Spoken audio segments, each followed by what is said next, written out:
Sam, how you living? You good? Good. We good? Bet that.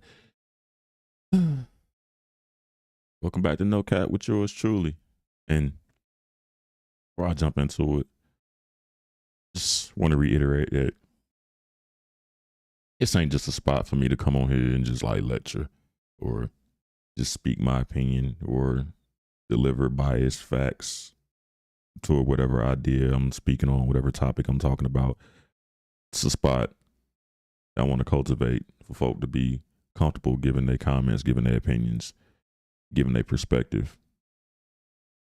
And that way folk can exchange information and communicate a little more normally, because it's a problem with trying to get back to interacting, and there's so many obstacles in the way to get back toward beneficial human interaction that folk are scared to get close to each other, scared to be in the same room. Folk are scared to even acknowledge each other's existence. And then folks are scared to speak their true perspective or say what they actually think or feel, to the point where now folk are scared to even engage in any kind of conversation. So it's like 4 major mental and psychological hurdles that are in the way of us living our best lives. And I ain't perfect, but I'm trying to lay down the pathway to at least step over 1 or 2 of those obstacles so we can get back to touching grass and interacting like regular people, normal people, normal, or whatever our normal used to be, trying to get back to that.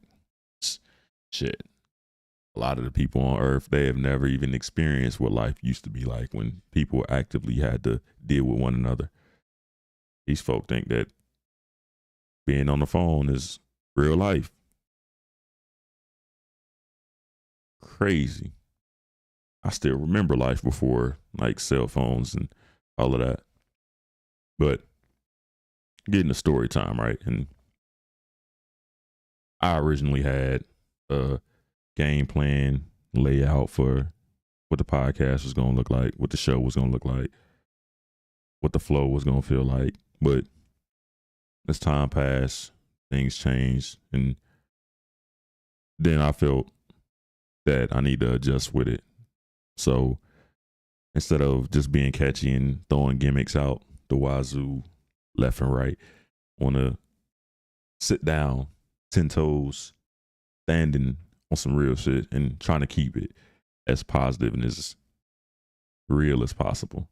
So even though I might say some things that are tough or might seem disrespectful, it's all out of love. And majority of the time I'm saying it because it's a common opinion that folk are just scared to say for themselves. And I'm not.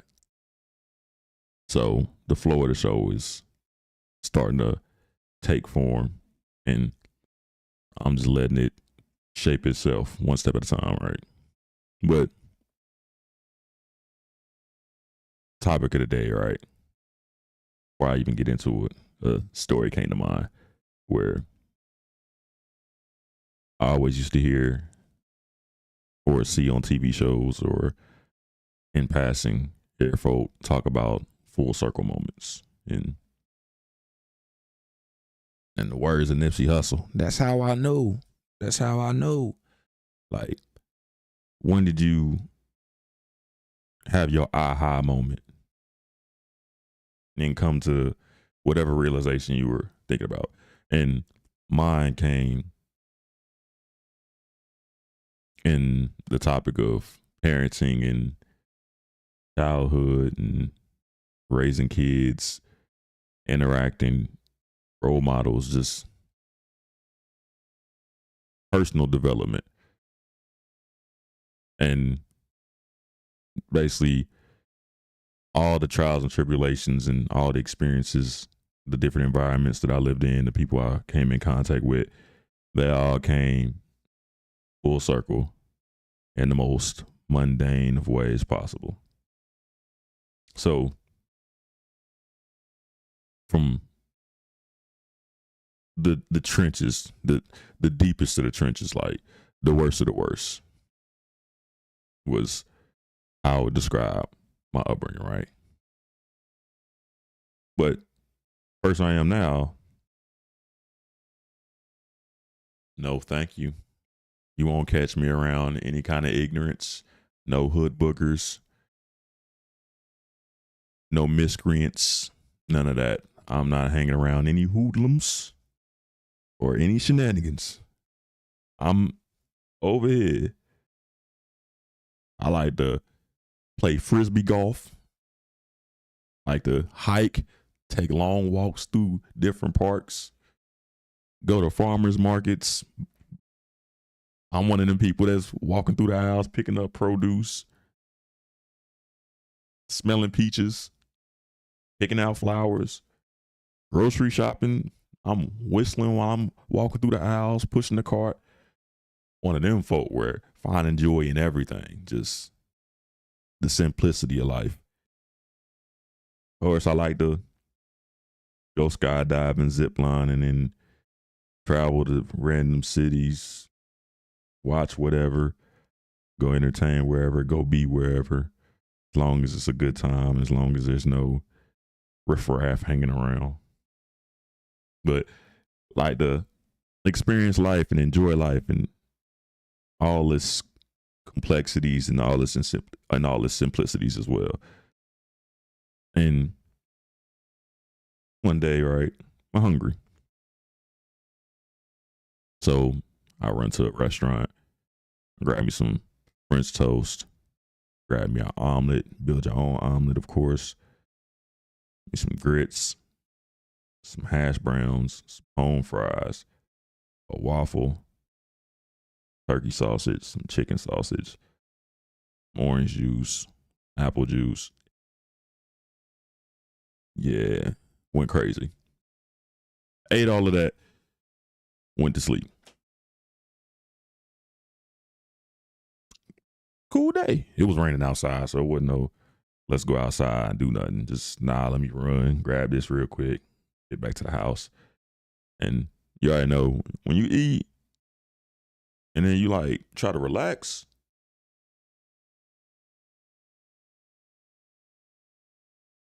over. Your boy was like, it was over. But, and of course, I wake up.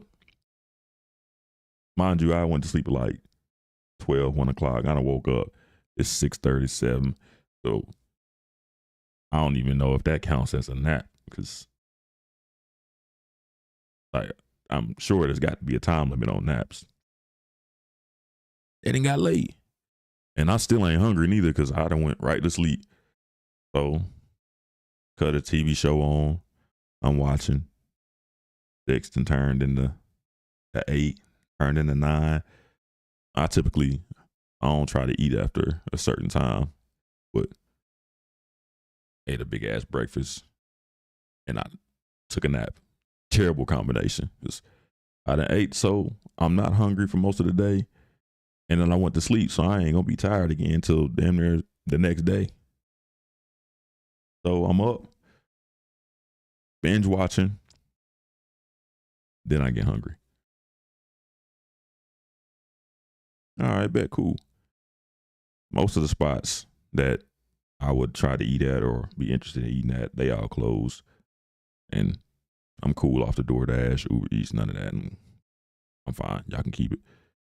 So I'm like, man, I got to go in the kitchen and we got to make something make sense.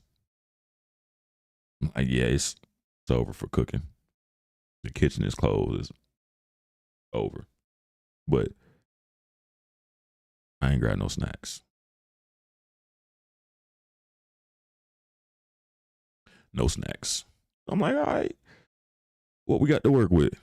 I got a box of brownie mix, a box of cornbread mix. Both of those are off the table. It's over.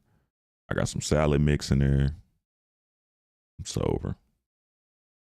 I got like some fruit bars. Mm-mm. Nah, I don't want none of that. It hit me. The impulse from childhood hit me. Boom. Get a bowl of cereal.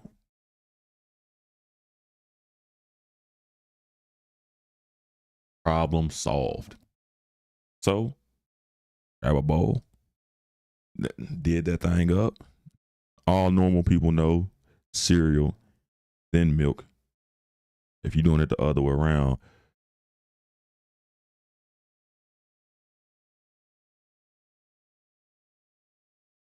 but cereal, then milk. But I did have some fruit. Boom. All right. Let me take these strawberries. Pat, pat, pat, pat, pat. Cut the tops off. Cut them things down. Sprinkle them on top of the cereal. About to go to work. I ain't never did this before. I'm just like, I don't just want to eat just cereal, but want to make it seem like it's somewhat healthy. I mean, the cereal organic, but even still, like. So I done did that thing up. Go sit down. I'm questioning how this is even gonna work because, again, never put no fruit in no cereal. Never. Especially not no strawberries. Strawberries usually like the freakiest I never got with some strawberries is in a salad. Fruit and salad, not even something I was accustomed to. So I'm like, in cereal? All right. Boom. Grab me a spoonful. I'm looking at it. I didn't like put the spoon up to the side of the bowl just so I can filter some of that milk out. I don't want to just have a big ass bite. Like you got milk squirting out your mouth and you try to bite down on the strawberry on one side. That's too much. So take some of this wet cereal, some of these strawberries. Gotta get that ratio right. Took a bite.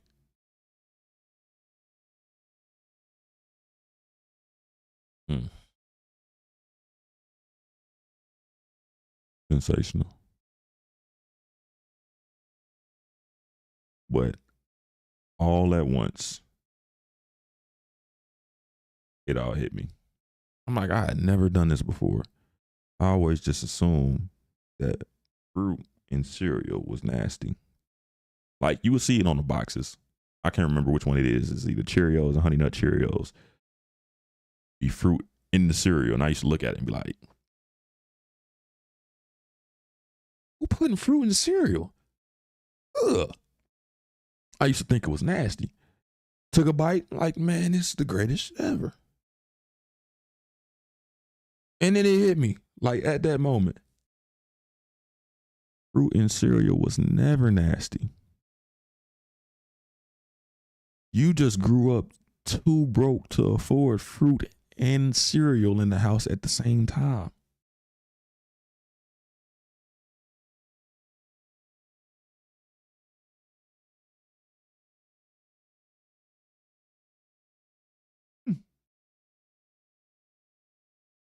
Like, and in that one bite, got to thinking back, like, dang, yeah. If we had fruit, it was just fruit.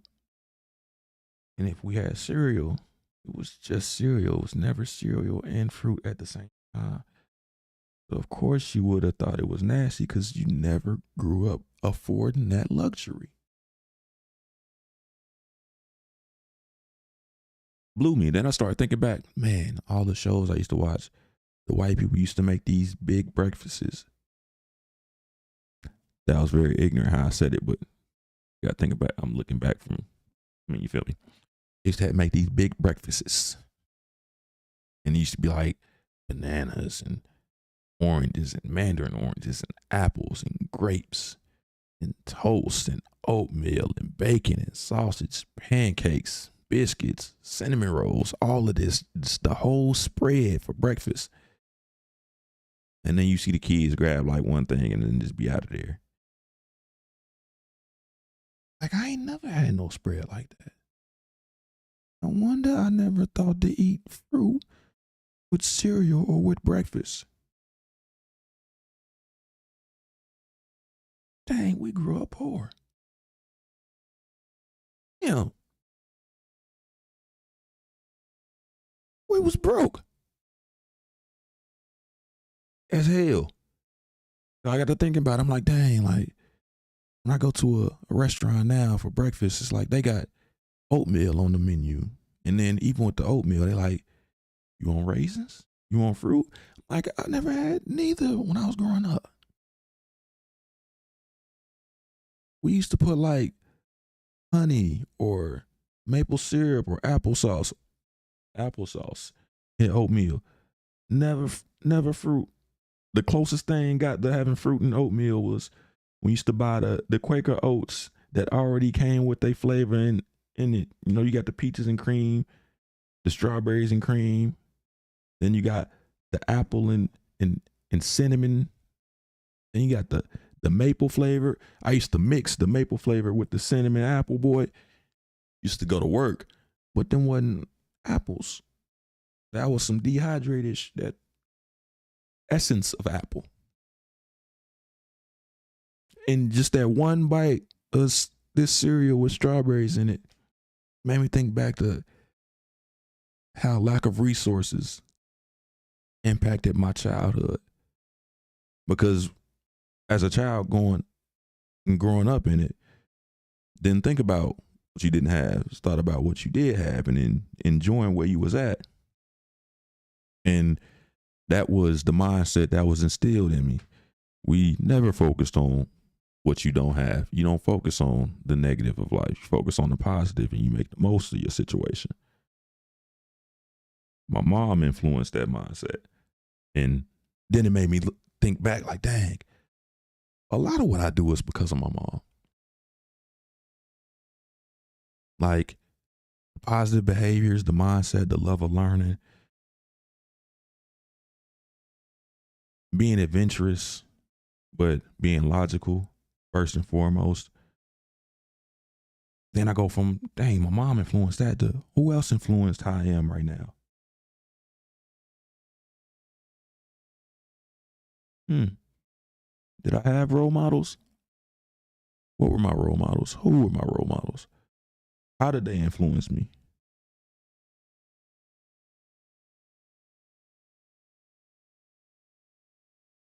And then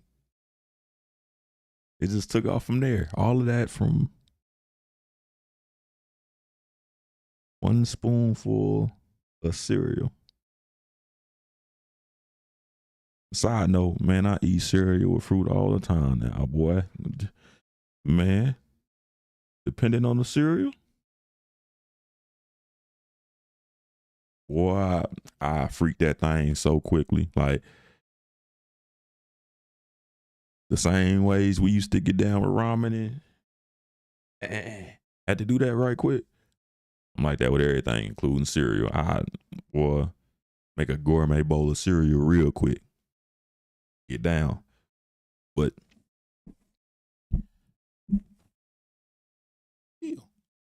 on to the actual topic of the day, right? Like, choose your fighter. Who is your role model? Because, again, a previous episode, you got two choices. You're going to influence, be an influence,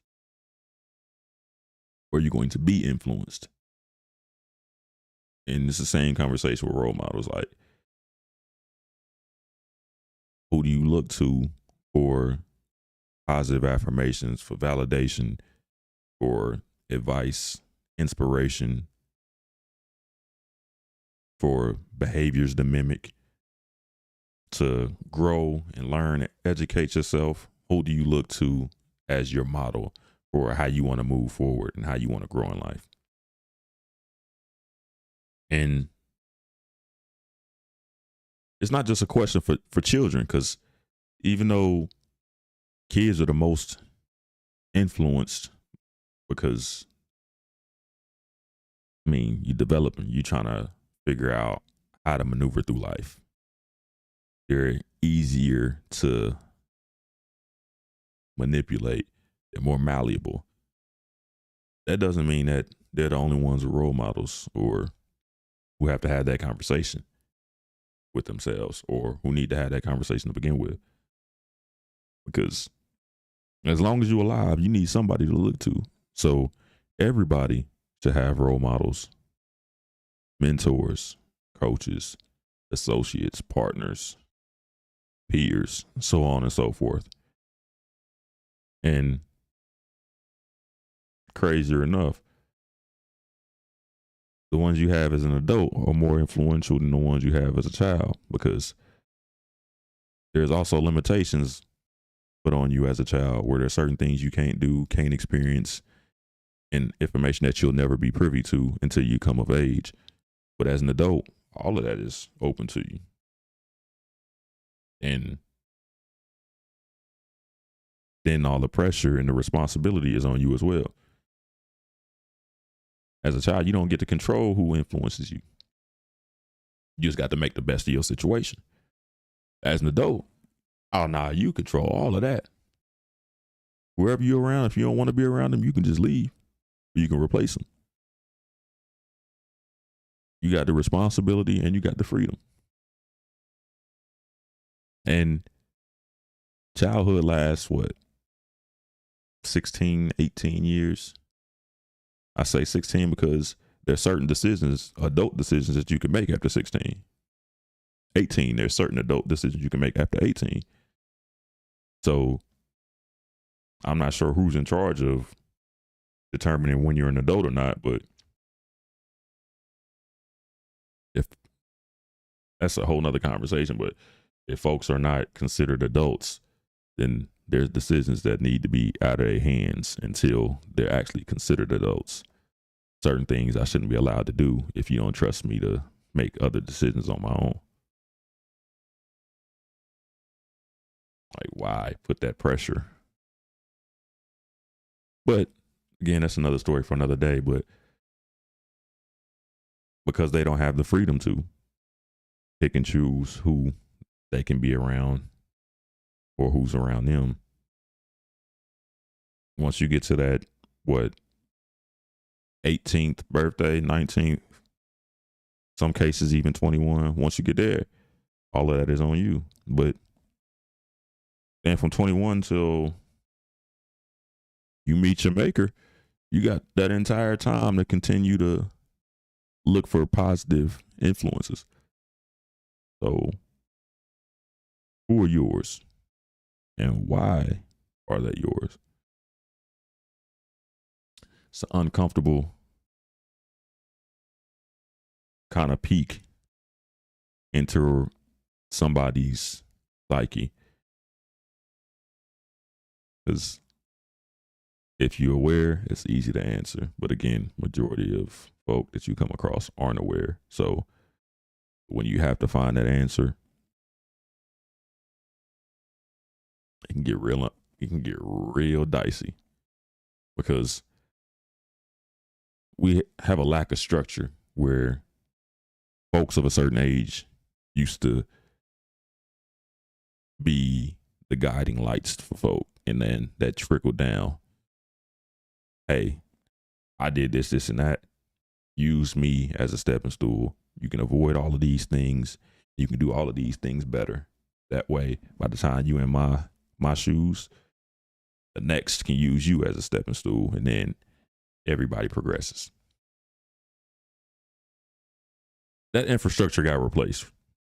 Yeah, the folk at the top, they not at the top no more. Now they at the bottom somewhere getting ignored, just waiting to die. Sorry to say it. And if you take a look, of course, the biggest influence now isn't the education system, because that's falling apart.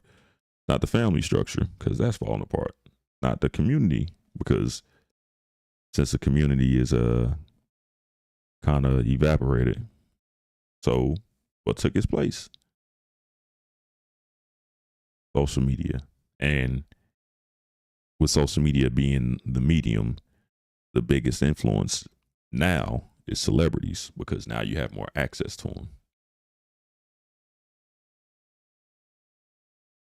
Crazy enough. Somebody that you would only see in movies or somebody that you would only see in concerts or in music videos, you now have access to 24/7. So all the little idiosyncrasies that they have, all the little quirks that they have, the little crazy behaviors or little stemming behaviors that they might have, folk pick up on and they mimic. It's humans, monkey see, monkey do. But that's not structure. There's no structure to that. It's just, I idolize you, so I'm going to copy you. Role models were not meant to be idolized.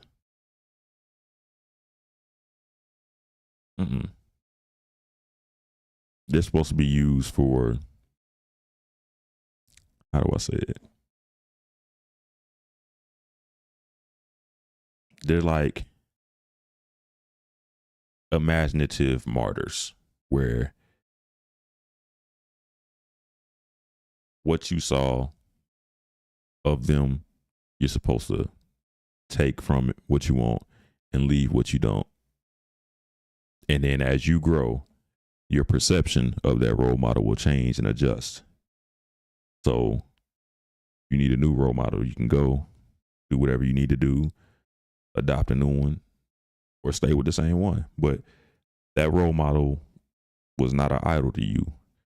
They were something that could be achieved. There were a level of development that you were reaching for that you have the possibility to surpass. It's not what's happening on this side. It's I hold you to the highest esteem. I put you on a pedestal. Let me be able to mimic you in any way I can to feel close to you. The difference being, I don't see you as human and I don't see your status or your stature as something that I can attain or surpass. I'm going to hold you to such high esteem that I'm going to psychologically put you above me compared to a role model as, man, you in front of me, not above me. I need to get to where you at. I need to progress to get to where you at so I can pass you compared to you up there.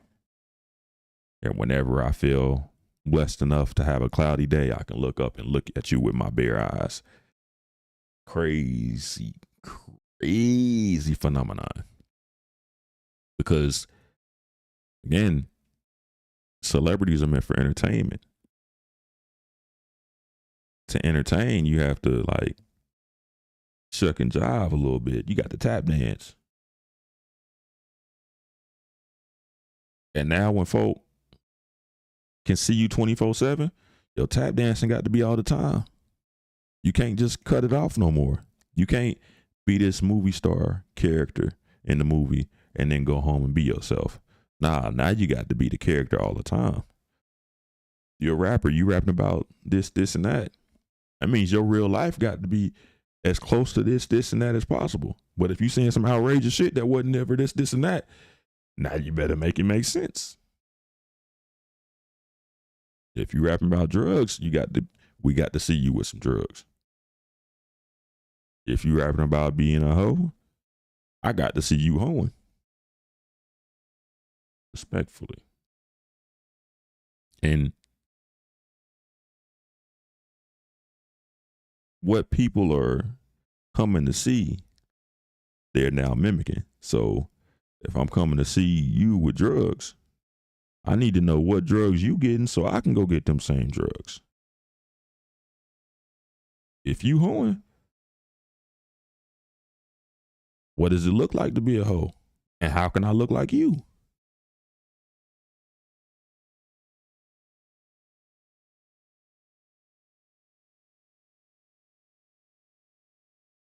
Choose your fighter.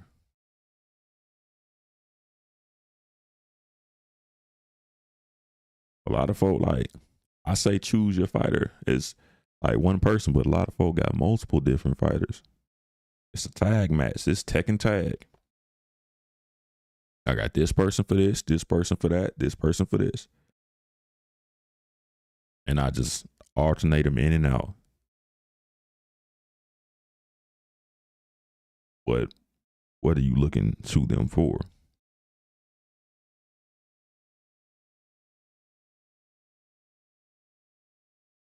Is it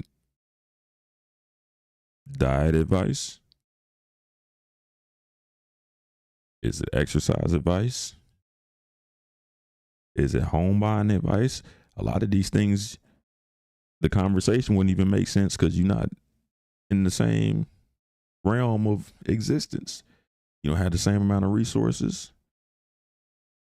So you don't have access to the same level of things that they have.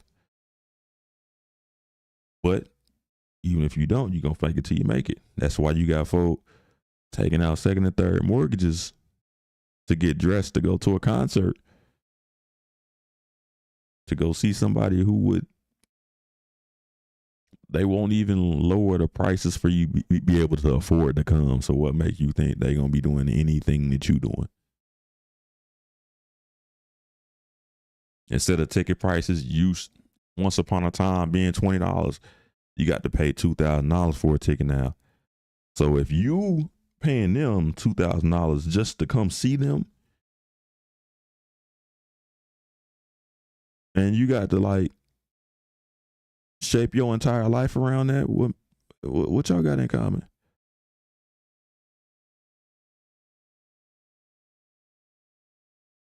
Best way to explain it, right? So for Beyonce tickets, the price of Beyonce tickets is crazy. Crazy, like so crazy it makes no sense for anybody to go see Beyonce. I don't care how rich you are. If you're rich enough to afford Beyonce tickets like on a whim, you probably are in the same room as Beyonce at like after parties and whatnot. But for everybody else, it makes no logical sense. But folk taking out mortgages, taking out loans, saving up money, eating as cheap as they can, delaying maintenance on their house and on their car, neglecting other responsibilities to go see Beyonce. And I'm just like, all right, cool. You idolize her, but why? Do you want to be an artist? No. Okay, so you're not mimicking or trying to learn any tricks of the trade on how to perform better or any vocal tricks or tips. Then why would you sacrifice so much of your life to go see this person? It's my reason for living.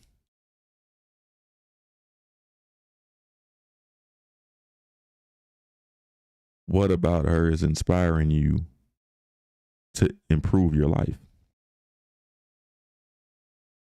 By listening to her music, are you learning anything that's improving your quality of life? Is she educating you in any way?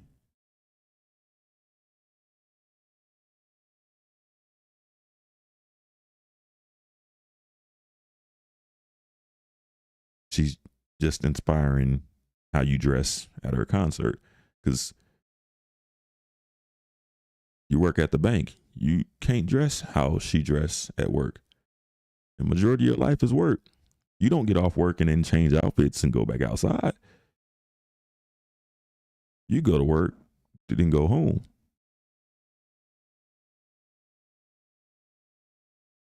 Then do the same shit again.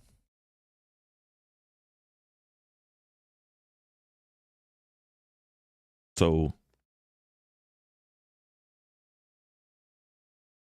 to try to make it make sense, right? Your everyday life is not Beyonce level. So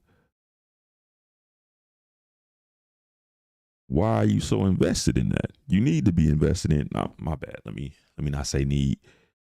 It would behoove you to invest a lot more of your attention to somebody who can improve your everyday. instead of sacrificing a lot of your time, attention, money, and opportunities in life just to go sing songs with Beyonce, that you can sing with Beyonce through AirPods.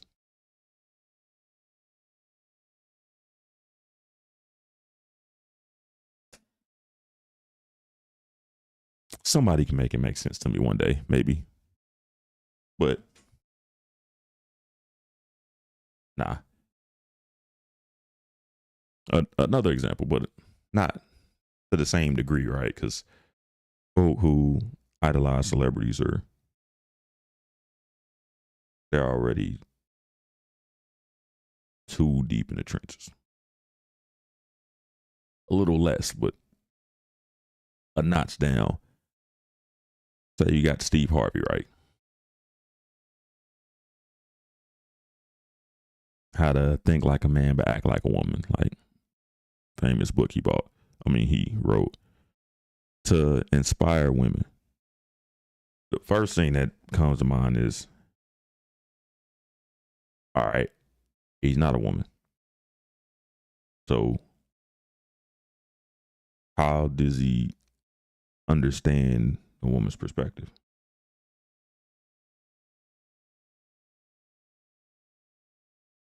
Maybe he has a lot of female friends, associates, influences in his life, but even then, the book would only make sense to me if it was Steve Harvey and another woman.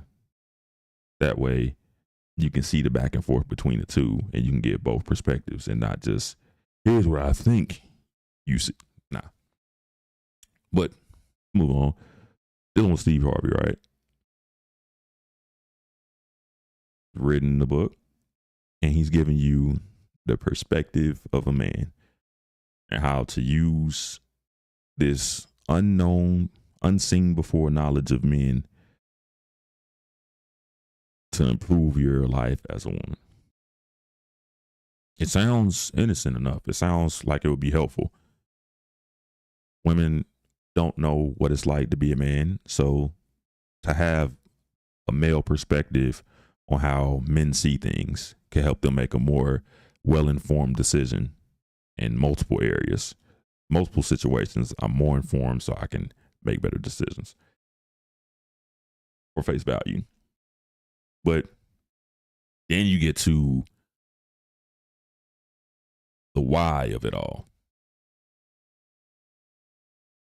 I remember one of the tricks that we were taught in school with problem solving is think 5 whys. Think it's the 5 whys. You got to ask why 5 times, and then you'll get down to the root.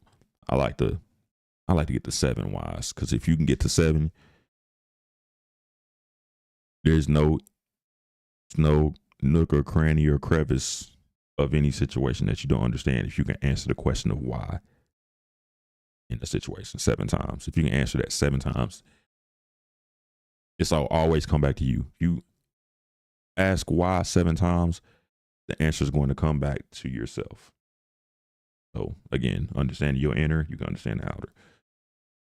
But when you ask the question of why write this book, then you get to the answer of money. Red flag right there. I'm gonna give you a little insider secret. If you want to become wealthy, like quick, get on women's good side, because women are gonna spend a lot more money than men. And if you're making women feel good, they'll always come back and they'll continue to spend that money with them. So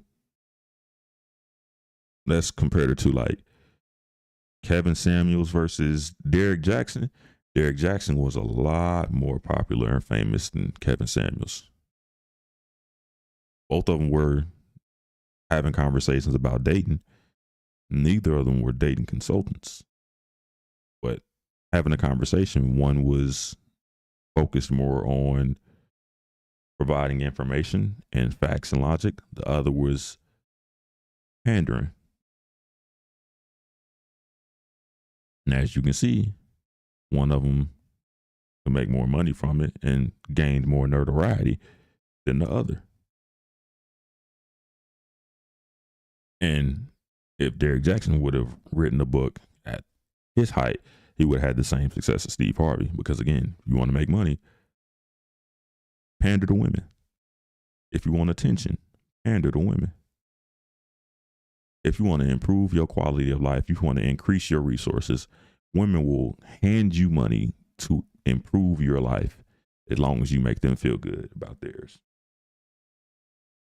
So with Steve Harvey giving game to women, made a lot of money. Because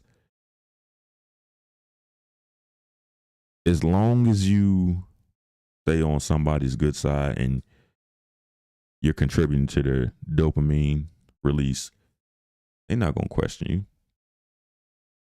It's not until you're on the other side, you're on the Kevin Samuels side, where now you start to question the messenger and not the message.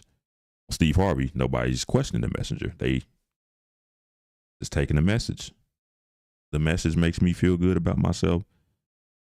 You're validating my existence. So I'm going to stay in this land of ignorance is bliss.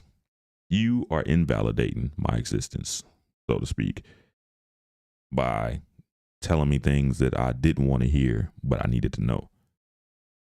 And because it's uncomfortable, because I don't want to hear it, now I got to look at you and question who you think you are. Because if you were to apply the same logic to both sides, you'll see that, all right, he's giving you logic-based perspective, that you can take that information and do the same thing that you were supposed to do with Think Like a Man. I know these things to be true. I know this perspective to be true now. I can take this information, I can use it and implement it and make better, more well-informed decisions. But you gay. We don't like how you dress. You divorced, wasn't you? What you know about keeping a woman? Remember, on the other side, Steve Harvey. What did you do for work again? Why you stop doing that? All right, let's hear stories about people who used to interact with you and deal with you. What do they say about you? Are you trustworthy? Were you not? Was you divorced? What's your track record with women look like? What do your kids look like? How do your kids behave? All of these questions were bypassed because I validated you. You validated me. I don't put you on a pedestal, but you damn close, because you are somebody who's accomplished something that make me feel good about myself. So, to a lesser degree, role model.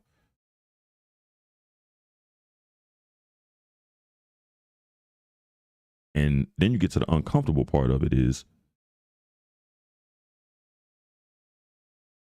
who are these people role models for? Because I just picked two random, easy to understand celebrities for concepts. But it gets worse because, again, rap music, right, is typically for younger folk, or was. But the younger folks see it as a way to make some money, so they're going to jump in and whatever y'all did before, we're going to take that and we're going to amplify it.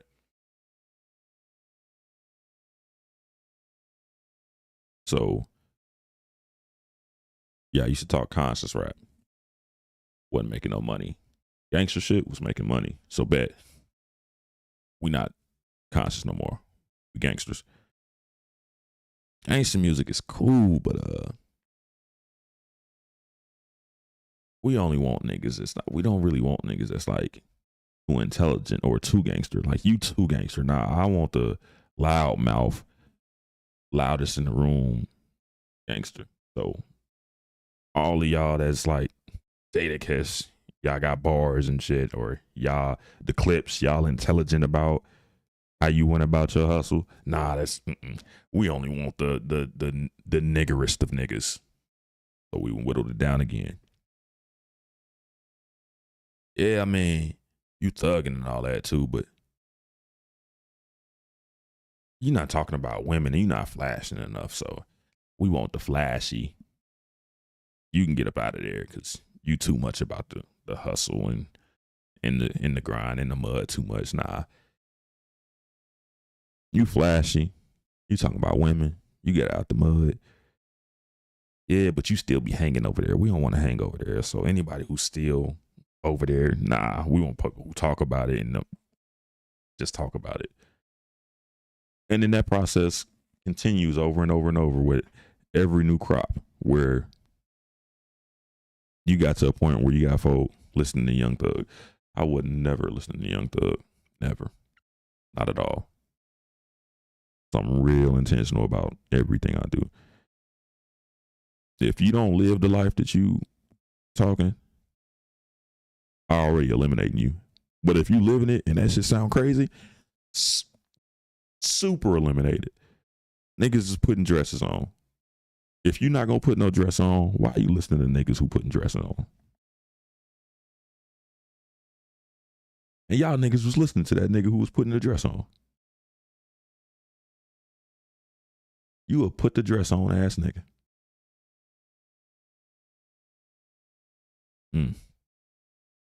But it keeps going where it's past putting on dresses now. Now my fingernails is painted. My hair look crazy. I put a skirt on. I got my gun next to my dick and both of them are hanging out the bottom of my skirt. We got all the hoes, but I only hang with all men. We drive fast cars. I call my friends Bay. We spend money together. That's who's at the precipice of idolatry. These are the folk that are the most influential. And then we get to the problem. They're not just influencing people that are younger than them. They also influencing people that are older than them.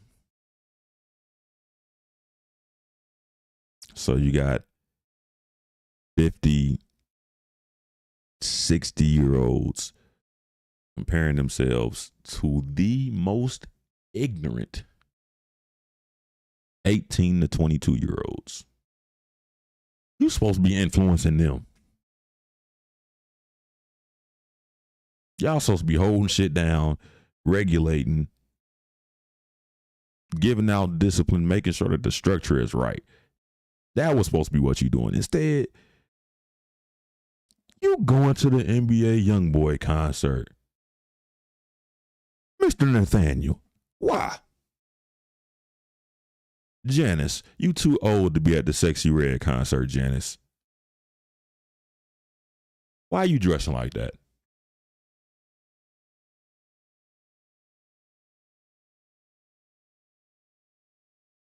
It's a damn shame. Your first concert was a LL Cool J concert. You was a around the way girl.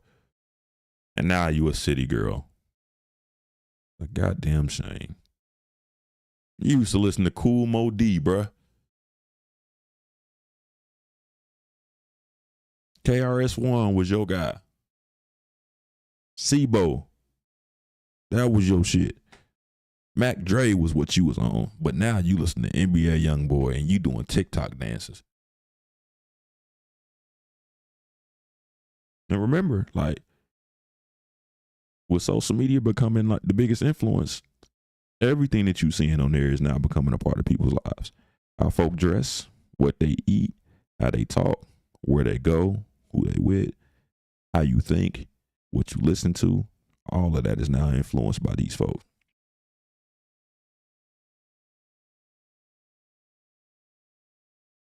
So when you ask folk, this question, right? This same hypothetical 55-year-old Jerome. We asked Mr. Jerome, all right, man, who's your role model? You don't get one or two answers. Gonna be somebody respectable. My daddy. Or a coach or a teacher I had when I was young. But now look at the answer that you've been given and compare it to how this person behaves in their everyday life. If the answer was your daddy, then why are you shaping your life after boss man D-Lo? Why are you copying what he does?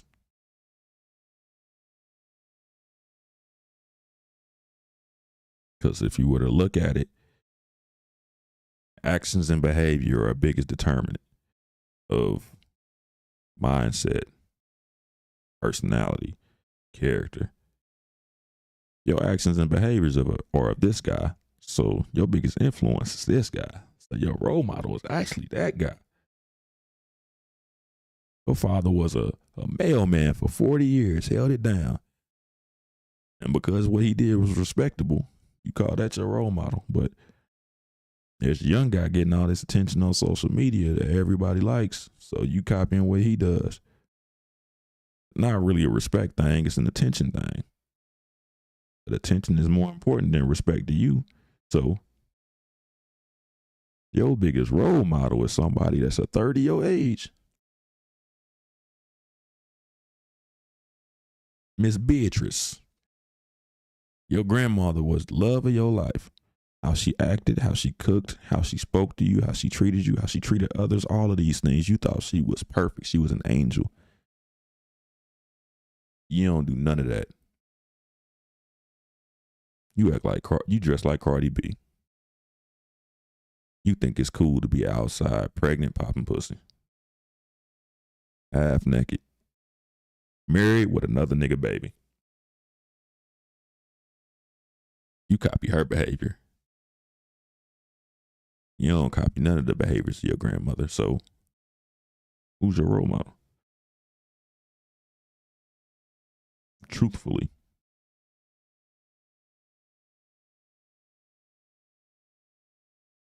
She get crazy, right? Because that family structure used to be everything. You modeled your behavior after the folk that came before you. Every generation was supposed to be an improvement on the one before them. But it's not like that. Got rid of the family structure and you replaced it with attention. Respect got replaced with attention. Notoriety replaced dignity. So now the family structures are all over the place and folk don't really understand what's going on. So I got to find somebody to fill that void.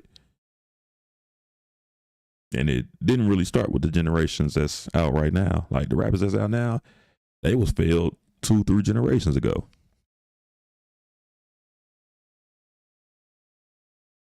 It's crazy. You dealing with the consequences that you didn't even sign up for.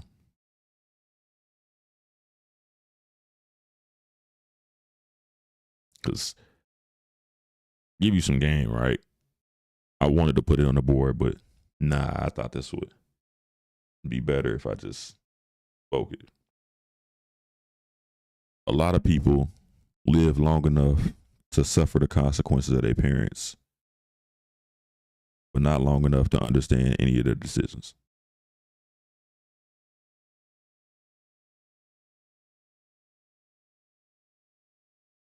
Game for you. But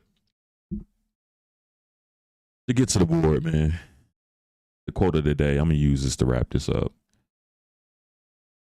Children have never been very good at listening to their elders, but they have never failed to imitate them. I'm going to say it one more time, just in case I didn't say it properly for you. Children have never been very good at listening to their elders, but they have never failed to imitate them. By James Baldwin, right? James Baldwin, before his time. So, at some point in time, folks, Stop prioritizing choosing good role models. You got to be self-aware of who you copying yourself after, who you shaping yourself after. Because if you don't prioritize being a role model, your children are not going to prioritize you as a role model. But